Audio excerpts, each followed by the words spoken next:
Hello, students and my viewers. Welcome to my channel Ambition to Learn English.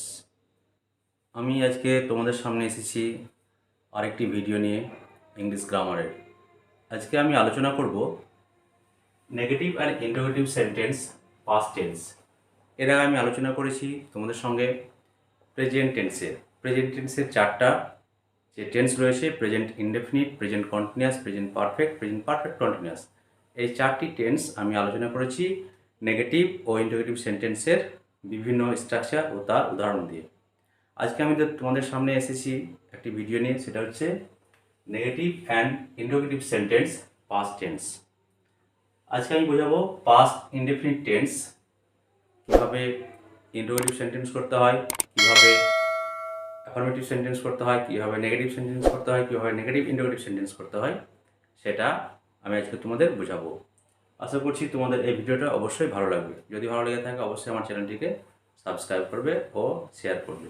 তো আজকে আমি আলোচনা করছি তোমাদের সঙ্গে পাস্ট ইনডেফিনিট টেন্স, তার স্ট্রাকচার ও তার এক্সাম্পল। পাস্ট ইনডেফিনিট টেন্সের এর আগে আমরা দেখেছি অ্যাফার্মেটিভ সেন্টেন্সে তার স্ট্রাকচারটা কী সেটা বুঝেছি, পড়েছি। আজকে আমি বোঝাবো পাস্ট ইনডেফিনিট টেন্সের নেগেটিভ, ইন্টারোগেটিভ, নেগেটিভ ইত্যাদি। অ্যাফার্মেটিভ, তাহলে এর অ্যাফার্মেটিভ স্ট্রাকচারটা হলো প্রথমে বসাতে হয় সাবজেক্ট, তারপর বসাতে হয় ভার্বের সেকেন্ড ফর্ম অর্থাৎ V2, তারপরে অবজেক্ট বা আদার্স ওয়ার্ড। এ হলো অ্যাফার্মেটিভ সেন্টেন্সের পাস্ট ইনডেফিনিট টেন্সের স্ট্রাকচার, গঠন বা আমরা সূত্র বলতে পারি। এটা যদি আমরা নেগেটিভ করি, তো নেগেটিভ করতে গেলে আমরা শিখেছি যে একটি অক্সিলারি ভার্ব লাগে, একটা সাহায্যকারী ক্রিয়া লাগে।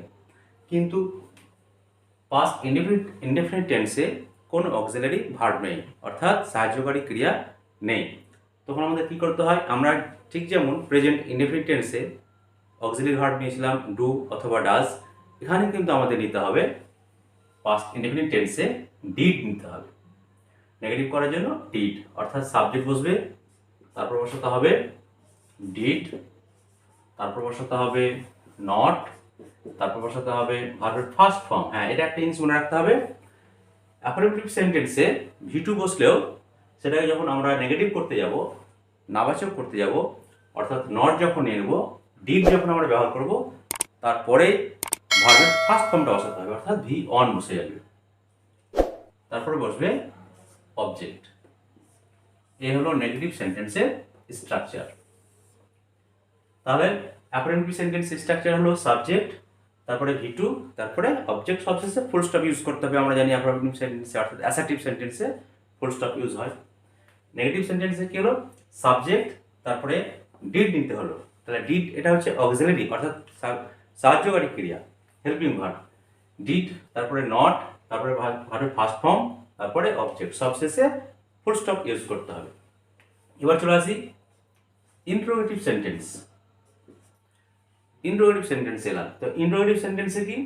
ইন্টারোগেটিভ সেন্টেন্সে একই সিস্টেম, শুধুমাত্র কি করতে হবে? হেল্পিং ভার্ব অর্থাৎ অক্সিলারি ভার্বটিকে সাবজেক্টের আগে নিয়ে চলে আসতে হবে। তো এখানে অক্সিলারি ভার্বটা কি? ডিড। তাহলে আমরা শিখলাম পাস্ট ইনডেফিনিট টেন্সে নেগেটিভ করার সময় অক্সিলারি ভার্ব হিসেবে ব্যবহার করতে হয় ডিড।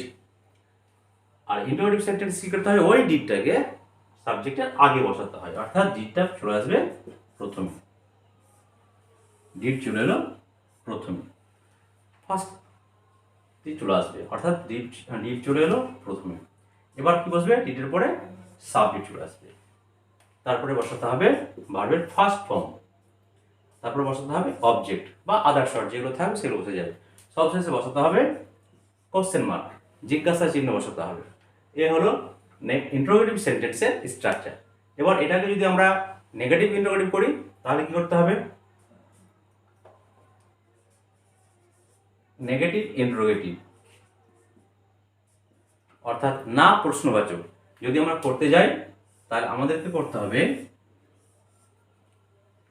ডিড যেখানে আছে সেখানে থেকে যাবে, তারপরে বসে যাবে সাবজেক্ট, তারপর বসাতে হবে নট, তারপরে বসাতে হবে ভার্বের ফার্স্ট ফর্ম। তাহলে মনে রাখতে হবে সবসময় যখন আমরা ডিড হেল্পিং হিসেবে ব্যবহার করবো তখন মূল ভার্বের ফার্স্ট ফর্মটা বসে যাবে, তারপর বসাতে হবে অবজেক্ট, সবশেষে জিজ্ঞাসা চিহ্ন।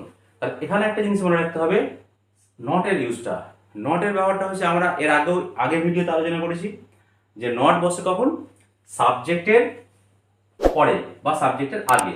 যদি নাউন হয় সাবজেক্ট তাহলে তার আগে বসবে, আর প্রোনাউন হলে পরে বসবে। এটা আমি কিন্তু বারবার বলেছি, এটা ছাত্রছাত্রীরা বেশি ভুল করে বসে। তো এটা খুব বড়সড় ভুল না, এটা একটা মাইনর ভুল হয়।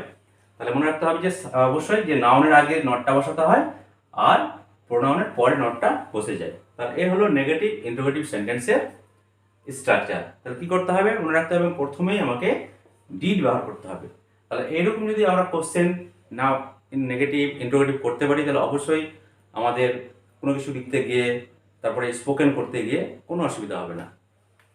তাহলে ডিড, তারপরে সাবজেক্ট, তারপরে নট, তারপর সাথে হলো ভার্বের ফার্স্ট ফর্ম, তারপরে অবজেক্ট, সবশেষে কোশ্চেন মার্ক অর্থাৎ জিজ্ঞাসা চিহ্ন।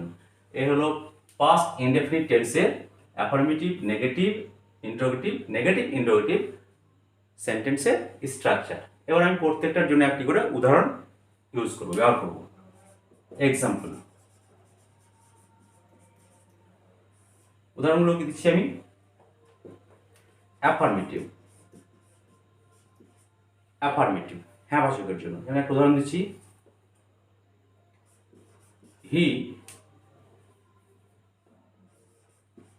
drove a car. ড্রোভটা হলো ড্রাইভের সেকেন্ড ফর্ম, ড্রাইভ ভার্বের সেকেন্ড ফর্ম হচ্ছে ড্রোভ। হি ড্রভ আ কার, সে একটি গাড়ি চালিয়েছিল। এবার এটাকে যখন আমরা নেগেটিভ করতে যাব, নাবাচক করব, তখন কি করতে হবে, এখানে তো কোনো অক্সিলারি ভার্ব নেই, তাহলে আমরা স্ট্রাকচারে আমরা সবসময় আমাদের মনে রাখতে হবে স্ট্রাকচার। তাহলে কি নেগেটিভ যখন করতে যাব তখন আমাদের কি করতে হবে, ডিড অক্সিলারি হিসেবে নিতে হবে, অর্থাৎ সাবজেক্ট বসাতে হবে হি, তারপরে ডিড বসাতে হবে, তারপরে নট, ডিড বসার পরে নট বসে যাবে, তারপরে মূল ভার্ব, তারপরে ভার্বের ফার্স্ট ফর্ম। তাহলে এখানে ভার্ব কি আছে, ড্রাইভ, অর্থাৎ ড্রোভের ফার্স্ট ফর্ম হচ্ছে ড্রাইভ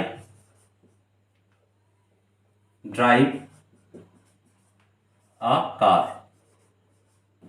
এই হলো নেগেটিভ সেন্টেন্সের example, he did not drive a car, সে একটি গাড়ি চালায়নি। এবার এটাকে যখন আমরা ইন্টারোগেটিভ করব, প্রশ্নবাচকে যখন নিয়ে আসবো তখন কি করতে হবে, আমাদেরকে ডিড অক্সিলারি ভার্বটিকে সাবজেক্টের আগে বসাতে হবে। এইটা একটু মাথায় রাখতে হবে যে ডিডটা চলে আসবে তখন আগে, ডিড চলে এলো, এবার কি আসবে, সাবজেক্ট চলে আসবে, সাবজেক্ট, তারপরে বসে যাবে ভার্বের ফার্স্ট ফর্ম। তাহলে এখানে ভার্ব কি আছে, ড্রোভের ফার্স্ট ফর্ম হচ্ছে ড্রাইভ, ডিড ফার্স্ট ফর্মটা কেন হলো, কারণ অক্সিলারি ভার্বটা যেহেতু ডিড ব্যবহার করেছি, অর্থাৎ ফার্স্ট ফর্ম করেছি, অর্থাৎ ডিড যেহেতু আমরা ফার্স্ট ফর্ম ব্যবহার করেছি সেই কারণে এখানে ড্রাইভ এক নম্বর রূপটা চলে এলো। ডিড হি ড্রাইভ আ কার, এসে কোশ্চেন মার্ক, এ হলো question mark, did he drive a car, সে কি একটি গাড়ি চালিয়েছিল, এরকম মানেটা আসবে। এবার এই বাক্যটিকে যদি আমরা নেগেটিভ ইন্টারোগেটিভ করতে যাই, অর্থাৎ না প্রশ্নবাচক, তাহলে কি করতে হবে, তাহলে ডিড বাক্যের প্রথমে আসবে, ডিড প্রথমে চলে আসবে, তারপরে আসবে সাবজেক্ট, তারপরে বসাতে হবে কি নট, এখানে বসে যাবে নট, ডিড হি নট, এবার ভার্বের first form drive a car, is a question mark, did he not drive a car, সে কি একটি গাড়ি চালায়নি, এইরকম মানেগুলো আসবে। তাহলে এখানে যদি সাবজেক্টটা কোনো নাউন হতো তাহলে নটটাকে আমাকে আগে বসাতে হতো, যেহেতু হি প্রোনাউন তাই নটটা পরে বসেছি, এর আলোচনা বারবার করেছি আমি। তাহলে এ হলো negative and interrogative sentence past tense. এর আগে আমি আলোচনা করেছি প্রেজেন্ট টেন্সের সবগুলোই, আজকে আলোচনা হচ্ছে পাস্ট টেন্সের পাস্ট ইনডেফিনিট টেন্স, অর্থাৎ সাধারণ অতীতকাল, যার আরেকটি নাম কি সিম্পল পাস্ট, সাধারণ অতীতকাল। তাহলে এ হলো affirmative structure, subject V2 object, negative structure subject did not ভিয়ন object, interrogative sentence structure, did, তারপর সাবজেক্ট, তারপর ভিয়ন, তারপর অবজেক্ট, সবশেষে কোশ্চেন মার্ক। নেগেটিভ ইন্টারোগেটিভ সেন্টেন্সে ডিড, তারপরে সাবজেক্ট, তারপরে নট, তারপরে ভার্বের ফার্স্ট ফর্ম, তারপরে অবজেক্ট, সবশেষে কোশ্চেন মার্ক। এ হলো পাস্ট ইনডেফিনিট টেন্সের 4টি স্ট্রাকচার ও তার 4টি example. He drove a car, he did not drive a car, did he drive a car, did he not drive a car. এ হলো affirmative, negative, interrogative and negative interrogative সেন্টেন্সের example. তাহলে আজকে আলোচনা হলো পাস্ট ইনডেফিনিট টেন্সের 4টি structure. আশা করছি এই ভিডিওটা তোমাদের খুব ভালো লেগেছে। আর যদি ভালো লেগে থাকে এবং তোমরা আমার এই চ্যানেলের মাধ্যমে উপকৃত হয়ে থাকো, তাহলে অবশ্যই আমার চ্যানেলটিকে সাবস্ক্রাইব করবে, যাতে আমি আমার চ্যানেলটিকে আরও ভালো ভালো ভিডিও দিতে পারি।